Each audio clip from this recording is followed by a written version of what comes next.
안녕하세요. 제 나이 62에 이렇게 제 이야기를 풀어놓게 될 줄은 꿈에도 몰랐습니다. 평생 남편 내조하고 자식 키우느라 제 인생은 없다고 생각하며 살아왔는데 말년에 이렇게 큰 시련과 함께 통쾌한 반전을 맞이하게 될 줄이야. 제 이름은 김미숙입니다. 남편은 2년 전 세상을 떠났고 저는 홀로 남겨졌죠. 저희 부부에게는 아들 하나, 딸 하나가 있습니다. 아들은 변호사로 잘 나가는 아내와 함께 서울에서 살고 딸은 얼마 전 결혼해서 아직 신혼입니다. 저는 경기도 외곽의 작은 아파트에서 혼자 지내고 있었어요. 남편이 갑자기 떠나고 나서는 모든 것이 낯설고 불안했습니다. 세상이 무너지는 것 같았죠. 돌이켜보면 제 결혼 생활은 순탄치 않았습니다. 시댁과의 관계는 늘 삐걱거렸죠. 시어머니는 살아생전 저를 탐탁지 않게 여기셨어요. 남편이 외아들이었거든요. 시어머니 눈에는 제가 외아들을 며느리로 맞이한 게 아니라 아들의 인생을 망치러 온 사람처럼 보였던 모양입니다. 제가 뭘 해도 마음에 들어하지 않으셨고 사사건건 특집을 잡으셨죠. 명절 때마다 시댁에 가면 숨 쉬는 것조차 눈치를 봐야 할 정도였습니다. 시어머니는 늘 우리 아들 너 같은 애한테 시집 보내서 고생한다 미어 남편 앞에서 저를 깎아내리기 일쑤였고요. 남편은 그런 어머니 앞에서는 찍소리도 못하고 뒤에서나 저를 위로해줬습니다. 그것마저도 저한테는 큰 힘이 되었어요. 남편은 그런 어머니를 말리지 못하면서도 속으로는 저를 이해해주려고 노력했습니다.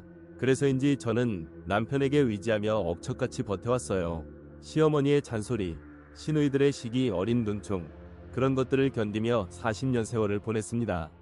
아이들이 태어나고 자라는 동안 저는 남편의 든든한 울타리가 되어주고 싶었습니다. 시대의 스트레스 속에서도 아이들만큼은 밝고 건강하게 키우려고 정말 애썼죠.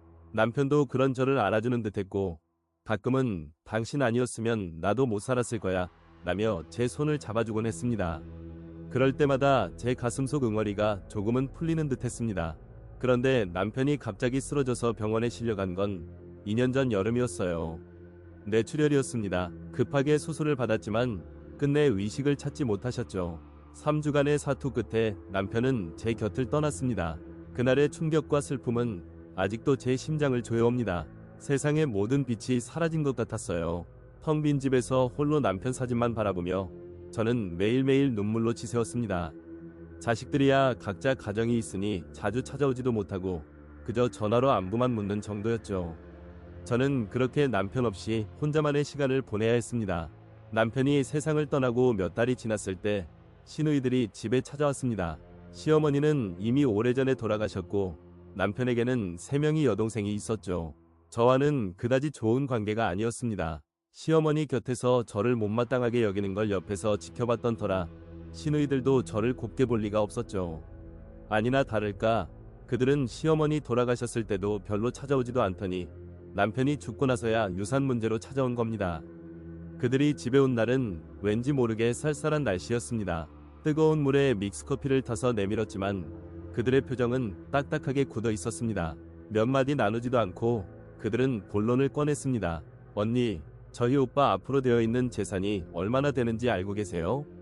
저는 얼떨떨한 표정으로 무슨 말이냐 고 되물었죠. 남편과 저는 집 한 채와 약간의 연금, 그리고 남편이 젊었을 때부터 조금씩 모아온 저축이 전부였습니다. 평생 검소하게 살아왔으니까요. 그들은 마치 제가 무언가를 숨기고 있다는 듯 제 눈치를 살피며 말을 이었습니다. 저희가 듣기로는 오빠가 따로 가지고 있는 재산이 꽤 된다고 하던데요. 혹시 숨겨둔 계좌라도 있는 거 아니에요? 저는 그들의 말에 기가 막혔습니다. 무슨 그런 말을 하세요? 우리 남편이 평생 어떻게 살아왔는데 돈이라면 저희가 살던 집이랑 남편 연금이랑 그것밖에 더 있겠어요? 제 대답에 시누이들의 표정이 싸늘하게 변했습니다. 그중 막내 시누이가 쏘아붙였습니다. 언니, 저희는 솔직히 좀 실망했어요.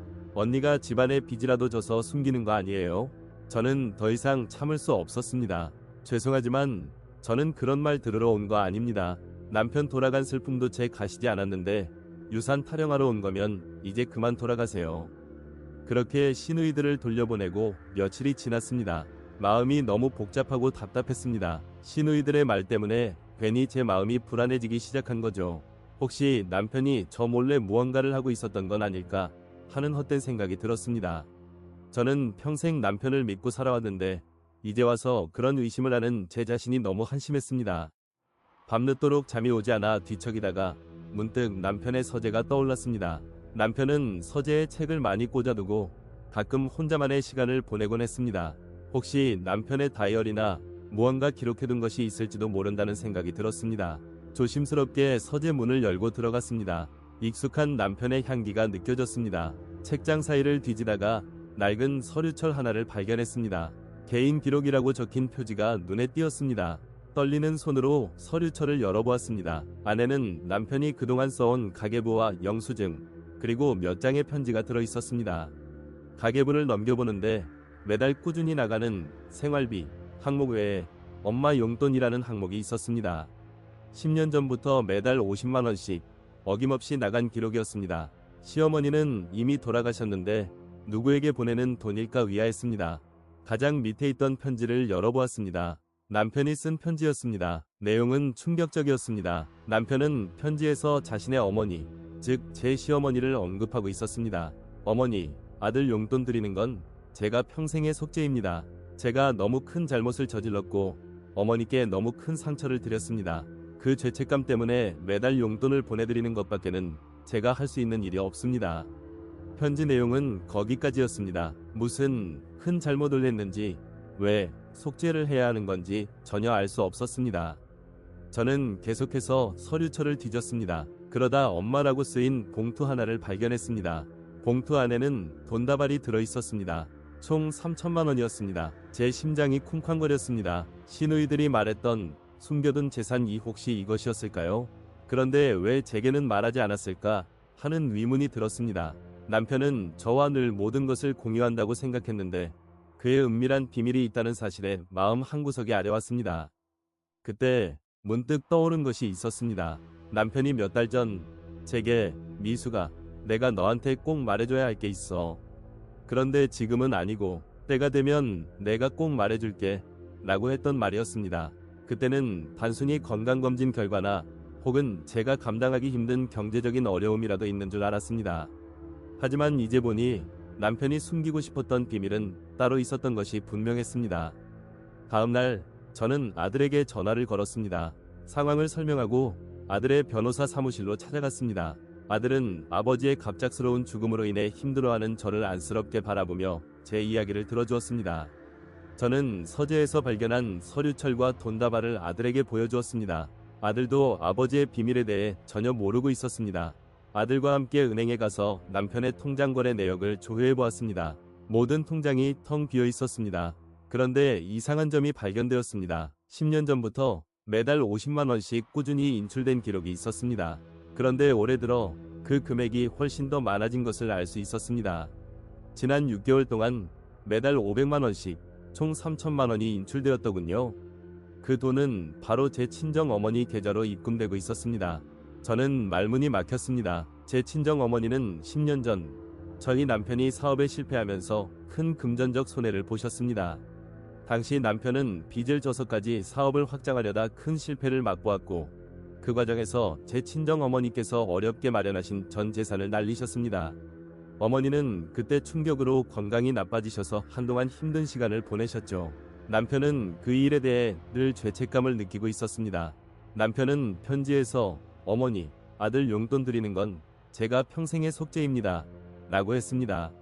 그 어머니는 시어머니가 아니라 제 친정 어머니였던 것입니다. 남편은 10년 전 자신의 사업 실패로 인해 금전적 피해를 입히고 건강까지 해치게 한 제 친정 어머니에게 평생 속죄하는 마음으로 매달 용돈을 보내왔던 것입니다.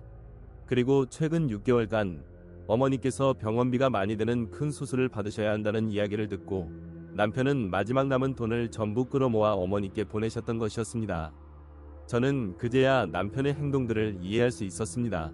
시댁과의 갈등 속에서도 저를 묵묵히 지켜주었던 이유, 늘 제 친정에 대해 언급을 피하고 조심스러워했던 이유, 그리고 제게 때가 되면 말해주겠다고 했던 말까지. 남편은 저 몰래 제 어머니께 평생을 속죄하고 있었던 겁니다. 그것도 아주 끈질기게 10년이라는 세월 동안 말입니다.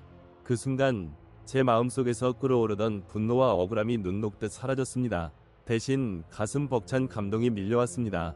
남편은 평생을 제 친정 어머니께 죄책감을 느끼며 살아왔던 것이고 마지막까지 저와 제 가족을 위해 자신이 할 수 있는 최선을 다했던 것입니다. 시댁과의 갈등, 시어머니의 구박, 시누이들의 질투 속에서도 남편은 묵묵히 저와 제 가족을 위해 헌신했던 것입니다. 그때 제 휴대폰으로 문자